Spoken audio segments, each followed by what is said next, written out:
তো hello guys, welcome to my channel Russell explainer. তোমরা সকলে এনএক্সটি ডাইজ্যাককে তো চিনেই থাকবে। তো এনএক্সটির এই ডাইজ্যাক, যাকে আমরা এককালে ডমিনিক ডাইজাকোভিক নামেও চিনতাম, আর ইনি একসময় মেন রস্টারে এসেছিলেন। রেট্রিবিউশন নামে একটা টিম ছিল, তোমাদের মনে আছে কিনা জানি না। সেই টিমটাকে ডাব্লিউডাব্লিউ অনেক বড় একটা থ্রেড রেখেছিল আর বেশ হাইপও ছিল। আমরা ভেবেছিলাম যে এই গ্রুপটা একটা বড় সড়ো কিছু হবে, কিন্তু শেষ পর্যন্ত আমরা দেখতে পাই যে এই গ্রুপের লিডার বেরোয় মুস্তাফা আলী। আর তারপরে এই টিমটার যা অবস্থা হয় তা তো আর বলারই অপেক্ষা রাখে না। মানে একেবারে পুরো ডাব্লিউডাব্লিউ নিজেই এটাকে পাহাড়ের মাথায় তুলেছিল আর তারপর সেখান থেকে নিজেরাই ফেলে দেয়। খুবই খারাপ পরিণতি হয়েছিল। এদেরকে খুবই বাজেভাবে ডিস্ট্রয় করে দেওয়া হয়েছিল প্রত্যেকটা মেম্বারকে। আর সেই গ্রুপের মেম্বার ছিল ডমিনিক ডাইজাকোভিক। তো এই ডমিনিক ডাইজাকোভিককে ডাব্লিউডাব্লিউ এক সময় রিলিজও করে দেয়, তারপরে আবার রিহায়ার করে, আর তার নাম এখন ডাইজ্যাক। তো কী হয়েছে যে এই ডাইজ্যাকের কন্ট্রাক্ট শেষ হয়ে গেছে ডাব্লিউডাব্লিউর সাথে, আর সে কন্ট্রাক্ট রিনিউ করেনি। মানে রিকোসের মতো ডমিনিক ডাইজাকোভিক বা ডাইজ্যাকও এখন ডাব্লিউডাব্লিউ ছেড়ে চলে যাচ্ছে। আর ডাইজ্যাক একটা অনেক বড় কথা বলেছে, আর বলতে গেলে এটা একটা ডাব্লিউডাব্লিউর ব্যাপারে তেতো সত্যি কথা। ডাইজ্যাক বলে যে আমি ডাব্লিউডাব্লিউর সাথে কন্ট্রাক্ট রিনিউ করতে ইন্টারেস্টেড নই। আর ডাব্লিউডাব্লিউ এমন একটা কোম্পানি যেখানে তোমার চাকরির কোনো সিকিউরিটি নেই। মানে এরা তোমাকে হায়ার করে আর তারপর কোনো কারণ ছাড়াই তোমাকে কোম্পানি থেকে বের করে দেয়। তুমি ভাবছো যে তোমার সাথে সব কিছু ঠিক চলছে, খুবই ভালো চলছে, কিন্তু হঠাৎ করে তুমি জানতে পারো যে তোমার চাকরি নেই, তোমাকে কাজ থেকে বের করে দেওয়া হয়েছে। তো ডাব্লিউডাব্লিউর সাথে এই একটা প্রবলেম, এখানে জব খুবই ইনসিকিউর। তো এই একটা বলতে গেলে খুবই ভালো কথা বলেছে ডমিনিক ডাইজাকোভিক, কারণ এটা আমরা রিসেন্ট টাইমে দেখেছি। এখানে মানে তুমি আজকে দেখছো যে ঠিক আছে, আর তারপরে হঠাৎ করে কালকে জানতে পারলে যে তোমাকে কোম্পানি ফায়ার করে দিয়েছে, তোমার চাকরি নেই। এরকম আমরা রিসেন্ট টাইমেও দেখেছি, বেশ অনেক সময় হয়েছে। আর বলতে হবে যে ভিন্স ম্যাকম্যানের যুগের থেকে ট্রিপল এইচের যুগে এটা বেশি হচ্ছে। তো ট্রিপল এইচের যুগে এইরকম জিনিস দেখতে পাচ্ছি, এইটা দেখে একটু খারাপ লাগছে। কারণ ভিন্স ম্যাকম্যানের যুগে আজ যাই হতো, কোম্পানি থেকে স্টাররা নিজে থেকে চলে যেত না। আমরা দেখতাম যে ভিন্স ম্যাকম্যান কয়েকজনকে বের করে দিয়েছে, সেটা ঠিক আছে, কারণ তাদের দরকার নেই তাই বের করে দিয়েছে। কিন্তু এবারে কী হচ্ছে যে কোম্পানি থেকে স্টাররা নিজেরাই চলে যেতে চাইছে। ভিন্স ম্যাকম্যানের যুগে বড় দুটো নাম বলতে ড্যানিয়েল ব্রায়ান আর ডিন অ্যামব্রোজি আছে, যারা নিজে থেকে চলে যাওয়ার ডিমান্ড দিয়েছিল কোম্পানি থেকে। কিন্তু ট্রিপল এইচের যুগে আমরা ছোটোখাটো সুপারস্টারদেরও দেখছি যে তারা কোম্পানি থেকে চলে যেতে চাইছে। আর ট্রিপল এইচের যুগে এটা মানতেই হবে যে এটা একটু বেশি পরিমাণে হচ্ছে, যে সুপারস্টাররা জানেই না আর তারা জব নিয়ে খুবই ইনসিকিওর ফিল করছে, আর যখন তখন তাদের চাকরি চলে যাচ্ছে আর তারা জানেও না। তো এইটা একটা খুবই খারাপ জিনিস আমরা ট্রিপল এইচের যুগে দেখতে পাচ্ছি। জানি না ট্রিপল এইচ কেন এইগুলো করছে, সব কিছু তো ট্রিপল এইচের হাতেই আছে, বা অন্য কিছু হতে পারে। এখন তো যেহেতু টিকেও গ্রুপের হাতে ডাব্লিউডাব্লিউ চলে গেছে, তাই অনেক বড় বড় অথরিটি ফিগার রয়েছে, তারাই ডিসাইড করে। ট্রিপল এইচের হাতে তো সব কিছু নেই। তো এই মডার্ন এরার একটা খারাপ দিক আমরা দিন দিন আরও দেখতে পাচ্ছি যে ডাব্লিউডাব্লিউতে ফুটে উঠেছে, আর যেটা ডাইজ্যাক খুবই ভালোভাবে এক্সপ্লেনও করলো। তো জানি না আর কতজন এরকম ডাব্লিউডাব্লিউ ছেড়ে যাবে, আর আমরা এরকম ইনসিকিউরিটি আর কতদিন দেখতে পাবো। তো কী আর করা যাবে, ডাইজ্যাকও এখন রিকোসের মতো ডাব্লিউডাব্লিউ কোম্পানি ছেড়ে চলে যাচ্ছে।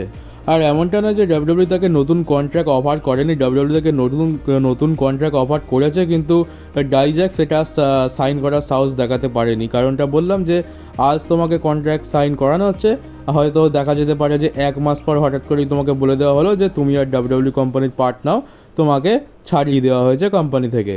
এবার তোমরা একটা কথা বলবে যে ডাইজ্যাক তো খুব একটা বড় মাপের স্টার নয়, আর সে ডাব্লিউডাব্লিউ ছেড়ে চলে যাচ্ছে, এতে কী বা যায় আসে। আর আমি বা র্যাসেল এক্সপ্লেনারই কেন এই বিষয়টা নিয়ে এতক্ষণ ধরে কথা বলছি। তো দেখো, আমি মানছি যে ডাইজ্যাক খুব একটা বড় স্টার নয়, কিন্তু ডাইজ্যাক যে প্রসঙ্গটা তুলেছে সেটা একটা খুবই সিরিয়াস প্রবলেম ডাব্লিউডাব্লিউতে। আমরা দেখলাম অনেক স্টারই এখন কিন্তু ডাব্লিউডাব্লিউ ছেড়ে চলে যাওয়ার ডিমান্ড করছে। মুস্তাফা আলীও কী করেছিল, ডাব্লিউডাব্লিউ ছেড়ে চলে যাওয়ার ডিমান্ড করেছিল, তার ফলে তাকে রিলিজ করে দেওয়া হয়, সেও কন্ট্রাক্ট রিনিউ করেনি। আর রিকোসে, যাকে কিন্তু ডাব্লিউডাব্লিউ মোটামুটি ভালো জায়গায় বুক করতো, খুব ভালো জায়গায় বুক করতো না, তবে বলতে হবে যে তুলনামূলক খুব একটা খারাপও রাখেনি ডাব্লিউডাব্লিউ রিকোসেকে। তা সত্ত্বেও রিকোসে ডাব্লিউডাব্লিউ ছেড়ে চলে গেল। ডাব্লিউডাব্লিউর রেপুটেশন, তারপর ডাব্লিউডাব্লিউতে অনেক ফ্যাসিলিটিও পাওয়া যায় আমরা জানি, আর তার উপরে তার গার্লফ্রেন্ড সামান্থাও ডাব্লিউডাব্লিউতে রয়েছে, তার সত্ত্বেও সে ডাব্লিউডাব্লিউ ছেড়ে চলে গেল। এইটা একটা অনেক বড় ইন্ডিকেশান যে ডাব্লিউডাব্লিউতে খুব সব কিছু তো খুব একটা ভালো চলছে না। তো এইটা একটা অনেক বড় সমস্যা, তাই জন্যে আমি এটা একটু বেশি সময় ধরে কথা বলছি। হয়তো ভবিষ্যতে আমরা দেখতে পাবো যে অনেক সুপারস্টার ডাব্লিউডাব্লিউ ছেড়ে চলে যাওয়ার ডিমান্ড দেখিয়েছে আর তারা কন্ট্রাক্ট রিনিউ করছে না। আর এই বিষয় নিয়ে ট্রিপল এইচকে কিন্তু ফ্যান্সরা বেশ ক্রিটিসাইজও করছে যে ট্রিপল এইচের যুগে ডাব্লিউডাব্লিউ সুপারস্টাররা কোম্পানি ছেড়ে চলে যেতে চাইছে। এতে ট্রিপল এইচেরই ফল্ট আছে। ট্রিপল এইচ এমন কিছু করতে পারছে না যার জন্য এই স্টারগুলো ডাব্লিউডাব্লিউতেই থেকে যায়। ট্রিপল এইচ তাদের যোগ্য সম্মান দিচ্ছে না। এই নিয়ে ফ্যান্সরা কিন্তু ট্রিপল এইচকে বেশ ক্রিটিসাইজও করছে, আমি সোশ্যাল মিডিয়াতে সেটা দেখলাম। তো মানতে হবে যে এবার এটা একটা সিরিয়াস প্রবলেম হয়ে দাঁড়িয়েছে ডাব্লিউডাব্লিউতে। তো এর পরের নিউজটা হচ্ছে যে এজে স্টাইলস তার একটা ইন্টারভিউতে তার ডাব্লিউডাব্লিউর ক্যারিয়ারের টপ 5 ম্যাচেসের কথা বলেছে। আমরা দেখতে পাচ্ছি যে এখানে সবার লাস্টে রয়েছে, মানে 5 নম্বরে রয়েছে জিন্দার মাহলের সাথে স্ম্যাকডাউনে 2017 সালে যে ম্যাচটা হয়েছিল, যেখানে জিন্দার মাহলকে হারিয়ে এজে স্টাইলস চ্যাম্পিয়ন হয়। তারপরে হচ্ছে ডিন অ্যামব্রোজের সাথে ব্যাকল্যাশে 2016তে ম্যাচ, যেখানে এজে স্টাইলস প্রথমবার ডিন অ্যামব্রোজকে হারিয়ে ডাব্লিউডাব্লিউ চ্যাম্পিয়নশিপ জিতে। তারপরে হচ্ছে রে মিস্টেরিও অ্যান্ড কেভিন ওমেন্সের সাথে একটা ট্রিপল থ্রেট ম্যাচ, যে ম্যাচটাতে এজে স্টাইলস জিতেছিল। আর এটা এই বছরেই হয়েছে 2024 সালে। এটা আমার যতদূর মনে হয় যে নাম্বার 1 কন্টেন্ডারের জন্য এই ম্যাচটা ছিল, কোডি রোডসের চ্যাম্পিয়নশিপের জন্য। তারপরে হচ্ছে রয়্যাল রাম্বল 2017তে জন সিনার সাথে ম্যাচ, যেখানে জন সিনা এজে স্টাইলসকে হারিয়ে 16 টাইম ওয়ার্ল্ড চ্যাম্পিয়ন হয়েছিল। আর সবার প্রথমে যে ম্যাচটা হচ্ছে সেটার তো আমরা জানতাম যে এটাই থাকবে। এটা হচ্ছে 2016 সালের সামার স্ল্যামেতে জন সিনা ভার্সেস এজে স্টাইলস। আর ওই ম্যাচটা সত্যিকারের বলতে গেলে আমার তো খুবই মনে ধরেছিল, দারুণ ম্যাচ হয়েছিল। তো কিছু যায় আসে না যে তুমি এজে স্টাইলসকে সাপোর্ট করো কিংবা জন সিনাকে সাপোর্ট করো, ম্যাচটা সত্যিকারের দারুণ হয়েছিল। আর ম্যাচের ফিনিশটা যেটা হয়েছিল, এজে স্টাইলস জন সিনাকে হারিয়েছিল একটা স্টাইল স্ল্যাশ আর ফিনোমিনাল ফোরাম লাগিয়ে, সেটা দেখার মতো ছিল। তো ওই ম্যাচটা আমার তো সারা জীবন মনে থাকবে। আর এজে স্টাইলসেরও জীবনের একটা সবথেকে বেস্ট ম্যাচ এজে স্টাইলসের মতে। আর ট্রিপল এইচ তার একটা ইন্টারভিউতে এটা বলে যে ডাব্লিউডাব্লিউ কোনো স্পোর্টস নয়, ডাব্লিউডাব্লিউ হচ্ছে এমন একটা সিনেমা বা এমন একটা টিভি শো যেটা স্পোর্টসের ওপর বেস করে। তো ডাব্লিউডাব্লিউতে মানে ট্রিপল এইচ ডাব্লিউডাব্লিউকে পুরো একটা এন্টারটেনমেন্টের জিনিস হিসাবে দেখছে। এটাকে স্পোর্টসের সাথে খুব একটা বেশি রিলেট করা হচ্ছে না, কারণ জানি যে স্পোর্টসে কোনো কিছু তো স্ক্রিপ্টেড হয় না, সেটা স্পোর্টসের একটা আলাদা মানে থাকে। কিন্তু এটা হচ্ছে একটা স্পোর্টস এন্টারটেনমেন্ট, তাই জন্য এটা একটা সিনেমা বা টিভি শোয়ের আখ্যা দিয়েছে ট্রিপল এইচ, যেটা স্পোর্টস রিলেটেড। তো এই হচ্ছে এন্টারটেনমেন্টের একটা ব্যাখ্যা যেটা ট্রিপল এইচ ডাব্লিউডাব্লিউ সম্পর্কে দিল। তো খুব একটা বলার কিছু নেই, এটা আমরা আগে থেকেই জানতাম। আর কালকের যে স্ম্যাকডাউনটা হতে চলেছে সেটাতে একদম দর্শক পুরোপুরি ভর্তি থাকবে। আর আমরা 16,500 মানে 16,500 খানা দর্শক দেখতে পাবো, এটুকু তো পুরোপুরি কনফার্ম, কারণ 16,500 খানা টিকিট বিক্রি হয়ে গেছে। তো বলতে পারো এরিনা পুরো সোল্ড আউট। আর সাধারণত আমরা বড় জোর দেখি যে 13,000 কিংবা 14,000 দর্শকই একটা এরিনাতে আসে, মানে অ্যাভারেজ। কিন্তু এখন তার থেকে বেশি পরিমাণে মানুষ আসছে শো দেখতে। তো এর কারণ হচ্ছে যে ব্লাড লাইনের স্টোরি লাইন, কোডি রোডস আর অফকোর্স জেকব ফাটু। তো জেকব ফাটুকে সবাই দেখতে চায়, জেকব ফাটুর জন্যই এত পুরো সোল্ড আউট এরিনা আমরা দেখতে পাচ্ছি। আর কোডি রোডসেরও কিছুটা ক্রেডিট আছে বলতে হবে, কারণ সে তো আবার চ্যাম্পিয়ন। তো কালকের আর জিরো নিউজ বলছে যে কালকে স্ম্যাকডাউনে আমরা কোনো বড়সড় ধামাকা দেখতে চলেছি। সেই ধামাকাটা কী হবে সেটা তো আন্দাজ করা যাচ্ছে না, তবে যা মনে হচ্ছে যে কালকের ব্লাড লাইনের অ্যাকনলেজমেন্ট সেরিমনি আছে, সেখানেই আমরা কোনো বড়সড় ধামাকা হয়তো দেখতে পাবো। কোডি রোডসের টিম হয়তো পুরো ব্লাড লাইনের ওপর অ্যাটাক করে তার বদলা নেবে। আবার আমরা হয়তো এটাও দেখতে পেলাম যে কোডি রোডসের টিম ব্লাড লাইনের ওপর অ্যাটাক তো করলো, কিন্তু ব্লাড লাইনই আপার হ্যান্ড পেয়ে গেল, আর এবারেও কোডি রোডসের টিমকেই মেরে ধুয়ে দেওয়া হলো। আর এদের তো মানি ইন দ্য ব্যাঙ্কেতে 6 ম্যান ট্যাগ টিম ম্যাচ হবে, তো একটু রাইভালরিটা গরম করার জন্য এটা হবে। তবে এটুকু পুরোপুরি শিওর যে ব্লাড লাইনের যে অ্যাকনলেজমেন্ট সেরিমনি আছে সেখানে কোডি রোডসের টিম অ্যাট্যাক তো করবে, না হলে তো এরা এত সহজে চুপ থাকবে না। কারণ আমরা দেখলাম যে জেকব ফারুক, কেভিন ওভেন্স, র্যান্ডি অর্টন আর কোডি রোডসের উপর যেভাবে অ্যাট্যাক করেছে, এদের বদলা তো নিতেই হবে। তো কালকের স্ম্যাকডাউনে আমরা সেটা দেখতে পাবো। দর্শক পুরোপুরি ফুল থাকবে, অনেক বেশি পরিমাণে দর্শক থাকবে।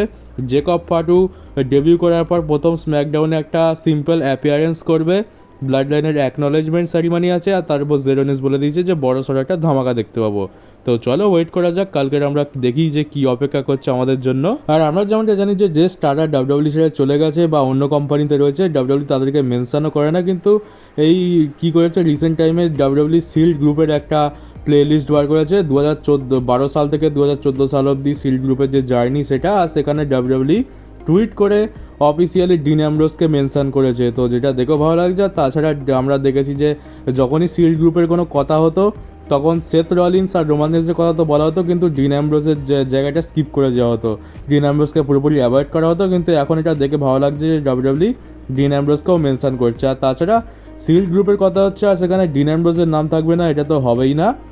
আর শেষ পর্যন্ত ডিন অ্যামব্রোসকে মেনশন করতেই হলো ডাব্লিউডাব্লিউকে, তো খুবই ভালো সাইন। হয়তো ভবিষ্যতে আমরা ডিন অ্যামব্রোসকে দেখতেও পাবো। তবে আমি ভাবছি সেই দিন আস্তে আস্তে আবার ডিন অ্যামব্রোস সিএম পাঙ্কের মতো বুড়ো না হয়ে যায়, তো এইটাই একটা সমস্যা। ডিন অ্যামব্রোস যত তাড়াতাড়ি ডাব্লিউডাব্লিউতে আসবে ততই ভালো, কিন্তু সেই দিন কবে আসবে কেউ জানে না। আর তাছাড়া ডিন অ্যামব্রোসের কথাবার্তা শুনে তো মনে হয় না যে ডিন অ্যামব্রোসের ডাব্লিউডাব্লিউতে আসার কোনো রকম ইচ্ছা আছে, কিন্তু আমরা তো ফ্যান্স, আমরা তো এটা বিশ্বাস করি যে ডিন অ্যামব্রোস একবার তো ডাব্লিউডাব্লিউতে তার রিটার্ন করবে রিটায়ার হওয়ার আগে। তো সেই দিনের অপেক্ষাতেই থাকি, তিনজনকে আবার যদি একসাথে দেখতে পাই তো কি বলে মন একদম ভরে যাবে। তো চলো গাইজ, এই ছিল আজকের নিউজ ভিডিও। আজকের নিউজ একটু কম ছিল কারণ সেরকম বিশেষ কোনো নিউজ তো আমি পেলাম না এই একদিনে। তো আশা করছি যে কালকে স্ম্যাকডাউন হওয়ার পর নিশ্চয়ই ভালো ভালো আর বড় বড় নিউজ তো আমার কাছে থাকবে তোমাদেরকে দেওয়ার জন্য। তো চলো, আজকের ভিডিও এই পর্যন্তই ছিল। কেমন লাগলো কমেন্ট বক্সে জানিও। নতুন হয়ে থাকলে চ্যানেলটাকে সাবস্ক্রাইব করে নোটিফিকেশন বেলটিকে অবশ্যই অন করে দিও, আর পারলে ভিডিওটাকে একটু শেয়ারও করে দিও। তো চলো বন্ধুরা, দেখা হচ্ছে তোমাদের সাথে আমার পরের নিউজ ভিডিওতে।